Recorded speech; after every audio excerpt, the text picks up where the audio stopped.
Hi, thank you so much for joining me. This is Jenny Oya with Nuggets and Things. I appreciate your moments and your time. I want to share with you a little story first of all. You know, it's coming up. My mama, she would have us be quiet when the storm came. Whenever a storm was coming, she always said, I need all y'all to sit still and keep quiet. And she'd go cutting things off and unplugging things. And you know where we came from, right? When it's hot in the summertime, you didn't have air conditioning, right? You know, back in the sweet 60s and 70s, we didn't have air in the 60s, right?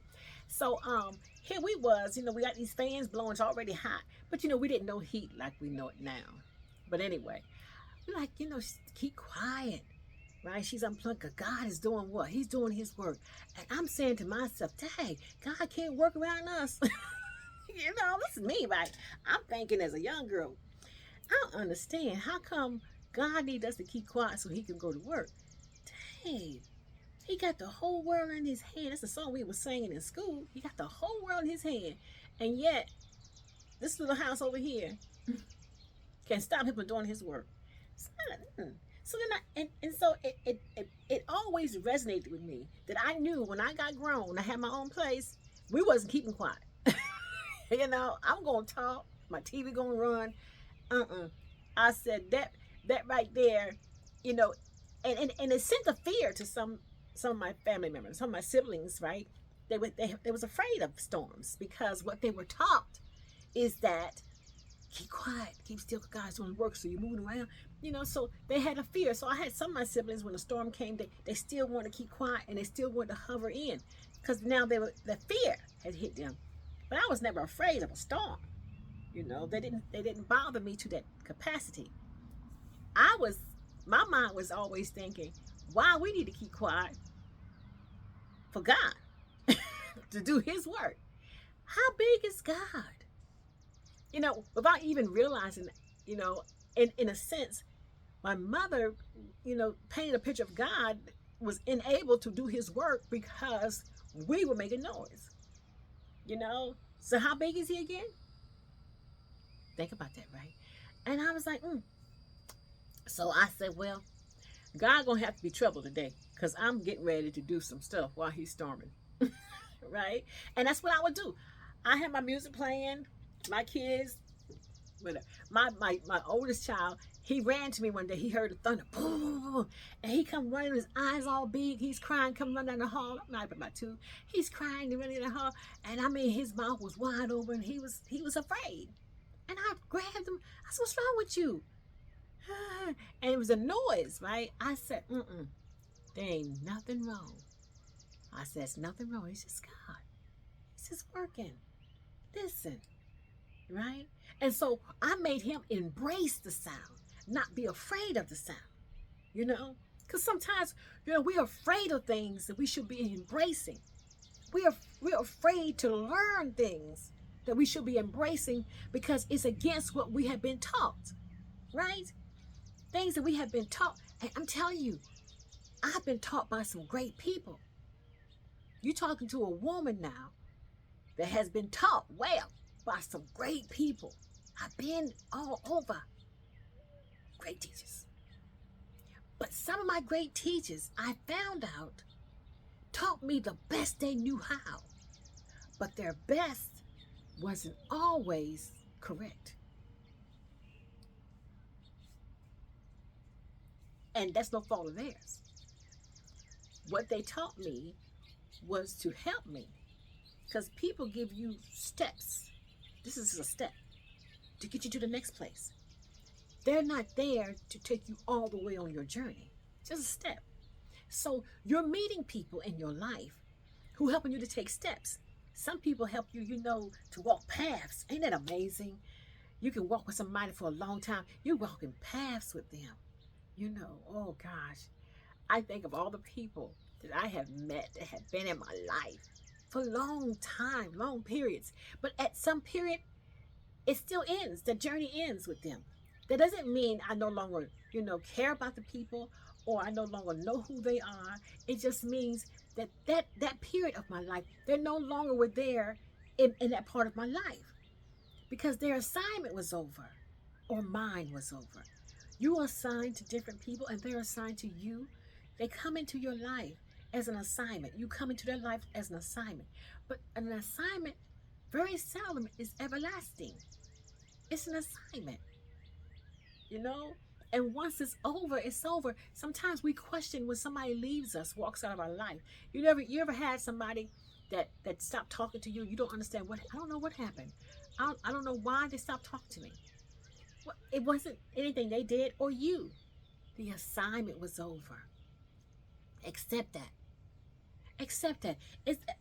You don't have to go through another day crying and worrying about that.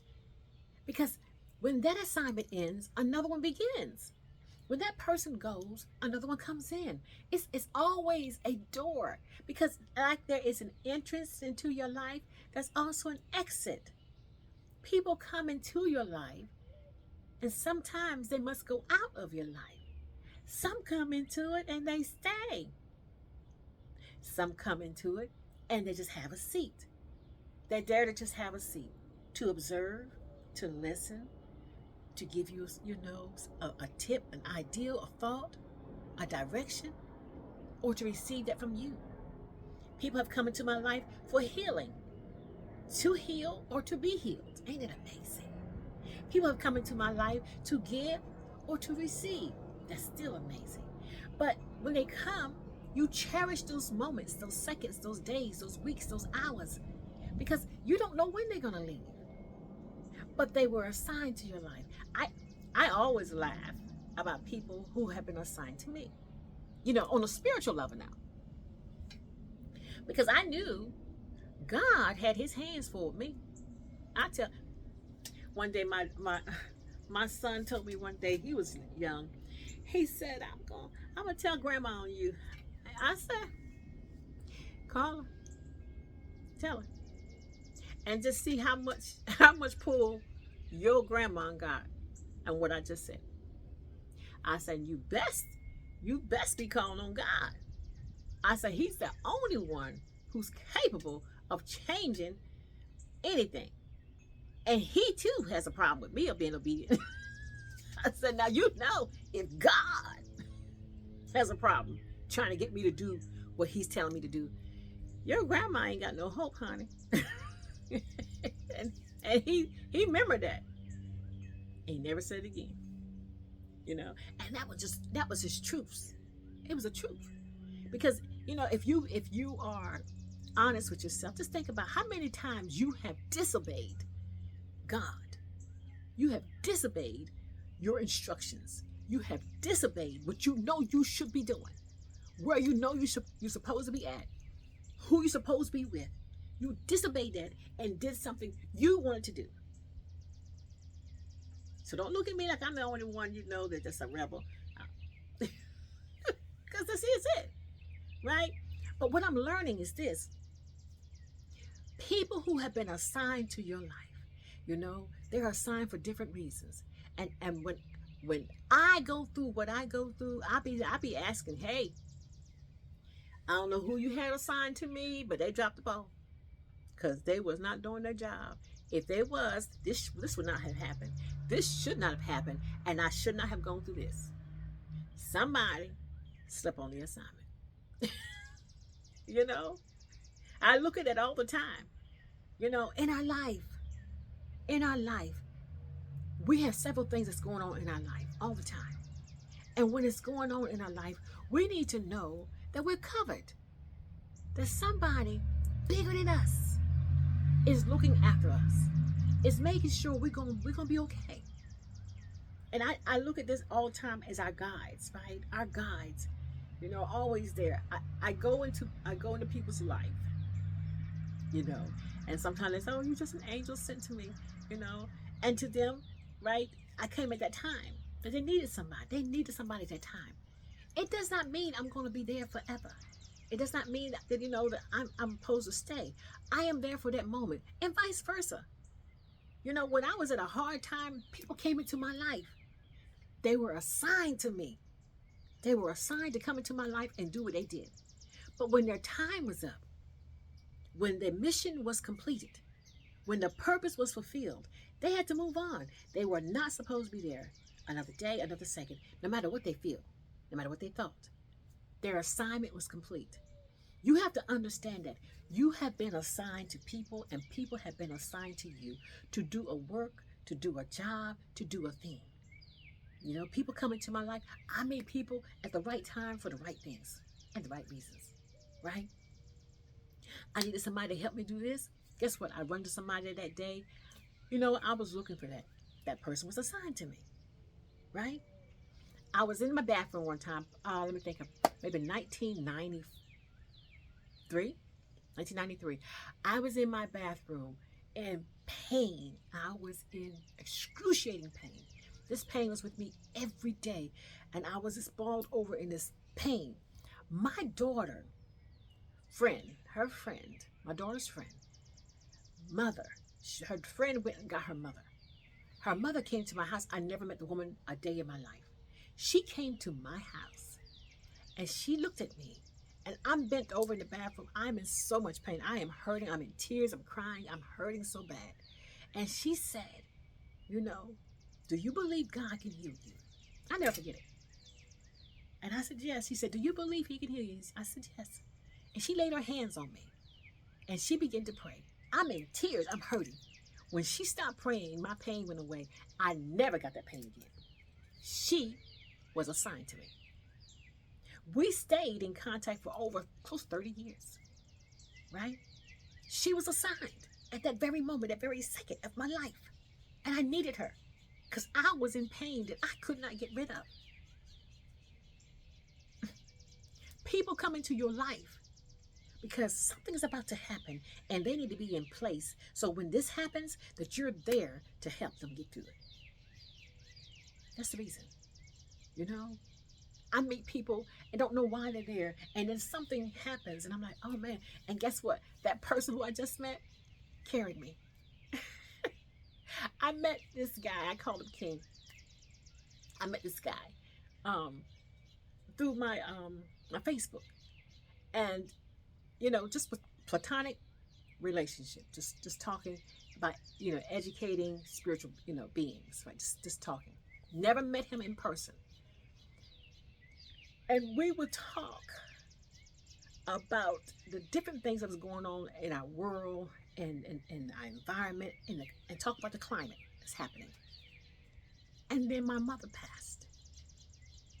My mother passed. And he was a person who called me every day to check on me, to make sure I was okay. And some days when he called, I was fine. Some days I would be bawling. I would be crying. Some days it was rush. I mean, just like, I can't make it. And some days I'm like, I'm good today. I'm good. Thank you for checking on me. And he left me an open line anytime that I was having a bad day. Because he said, it's going to happen. He said, you're not going to always have a good day, but when your bad day comes and you need to talk, I'm here. He kept an open line for me that I could call him anytime. Anytime.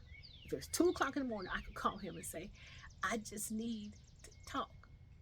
And he opened that line for me. And he got me through. He got me through. Never, ever laid eyes on the man in my life on a physical part of my life. But he was assigned to my life before my mother passed. So when she transitioned, I had someone who was strong enough and who could help me get through that stage of my life. He was assigned to me. And I'm always going to be grateful for him. Always. That he was there. Because I know I had nobody. My children couldn't hold me. There was no one in the church that I had could hold me. And I mean, hold me up while I bawled. And I didn't want to give it to anybody that couldn't hold me. And you might say, oh, well, I don't understand, you know. Well, let me tell you something. I'm going to share this. There was a time in my life, right, that I had a pain, a hurt so bad. It was an internal pain. I was in so much pain. I was hurt, and I had nowhere to deposit the pain. And some of you understand what I'm saying. Some of you who don't, honey, namaste. I'm so grateful for you. I hope you never have to experience it. But I held this pain. I was hurting, walking around every day, had to do what I had to do, but the whole time I was in pain. I was hurting internally. And it wasn't a physical pain, it was an emotional pain. It was pain, right? I remember two people of our ministry, a husband and wife. They came to my house, because they looked up to me as their spiritual mother. And they came because they knew I was hurting. And they said, talk to us. And I began, I believe it was 2000, I began to share with them my pain. And I'm crying and trying to tell them how hurt I was about what I was going through. And I was trying to share this with them. Husband and wife, both in the same room. And I'm crying. And before I knew it, both of them fell to the floor, crying profusely. I mean, just, they couldn't stop crying. They were in that pain. They felt my pain and they began to carry that pain. And it was too much for them. And I watched my two spiritual babies crying, trying to hold my pain. When I saw them fall to the floor, I got down the floor with them and I pulled them up. And on that day, I vowed never ever again to give anybody that kind of pain. Because they can't hold the pain in which I was holding. So, when that man, 20 years later, said, you can call me with your pain, I hesitated. But he took my pain. And not once did I hear him whimper. Not once he said, oh, Queen, I don't know, Queen. Never. When I finished crying, when I finished hurting, he would say to me, you're going to be all right, Queen. I'm here if you need me. If you got to call me back, you do that. And I said, thank you. See, he was assigned to me. You have people assigned to you for purposes such as that and more. To get you to a place you need to be, to do exactly what you need to do. Don't ever misunderstand someone's assignment in your life or your assignment in theirs. Because we are all on assignments. We must understand the assignment and be wise with it. And when people come, embrace that. When they go, understand that. Because they will go at their appointed time. I thank you so much for your time, your love, your patience, and I hope this resonated with you.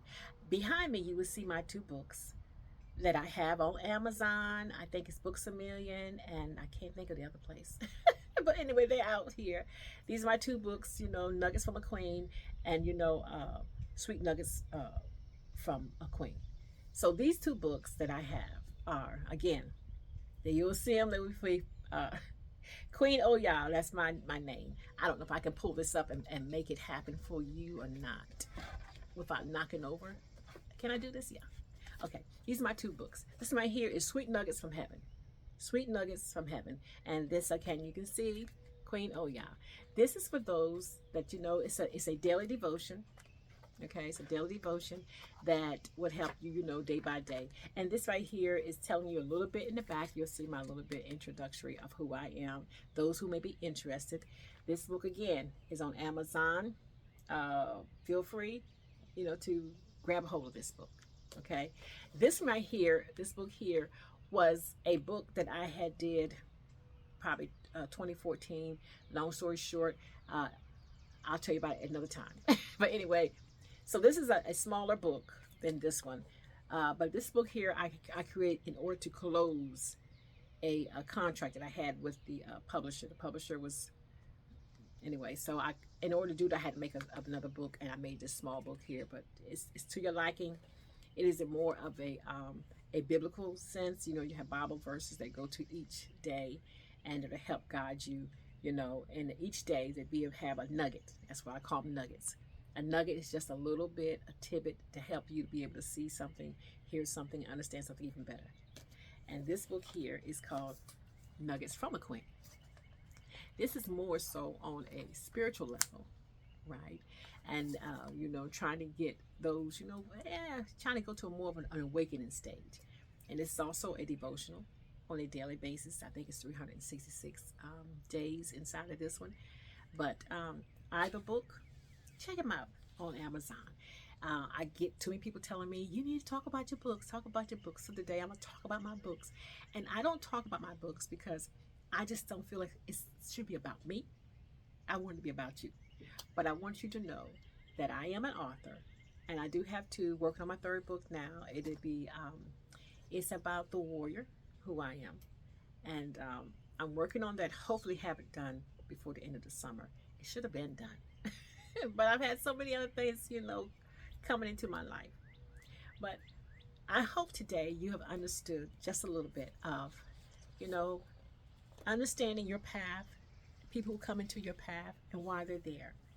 And when they come into your path, understand that they may not be there for a long period of time, but they're there to help. Even those who push buttons, push those buttons in your life, you know, that cause you to have a downfall or cause you to feel like you about falling apart. They're still assigned. Because now you know a button that you know you need to fix. Fix that button. So when anybody else push it from now on, they will not get that. They would not get that result. You know, people come to try you, to show you who you really are. So even though when negative things happen, bad things happen, and those who come in to hurt, they're still assigned. They are assigned to your life. They are assigned to your life to help you get yourself together. So that, see, you know, sometimes you don't even know, you know, how powerless you may be, how powerless you might be on. I tore that grammar up, didn't I? Pray for me.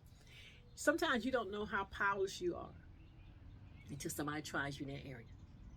You don't know that that bothers you until somebody, you know, taps on it. You don't know there's a sore there until somebody, you know, reminds you of it or taps you. Say, oh, that hurts. Why did it hurt? Well, I didn't realize I have a bruise there. Whatever it may be. But that's who that person was. They were sent to your life to show you had a bruise. To show you had, you know, you got a scab that has not, you know, has not all the way healed. There's a wound still there. They show you things about yourself that you thought was over. That you thought that you wasn't dealing with. That you didn't realize that you had issues with. I found a lot of things about me from people. You know, I had prejudices, you know, that, you know, about things, people, or whatever, and I had to learn that so I could get myself together and not be so easy to try to correct people or try to, you know, so sit back sometimes, Jenny, lean back. But guess what? There was people coming to my life who showed me that. They showed me that, and they'll show you too. They're gonna come into your life, honey, and show you you. And when they show you you, learn from that experience. And until you do, they're going to be right there. Tugging and nagging and aggravating to get you to realize, I got to work on that. Because that should not be a problem for me. That right there should not be tearing me up. And when you do, you're going to get better. I promise you, you will. Thank you so much for your time, for your love, your patience. And continue, you know, to pray for me. Thumbs up. Thank you for that. Those of you who have subscribed, thank you so much.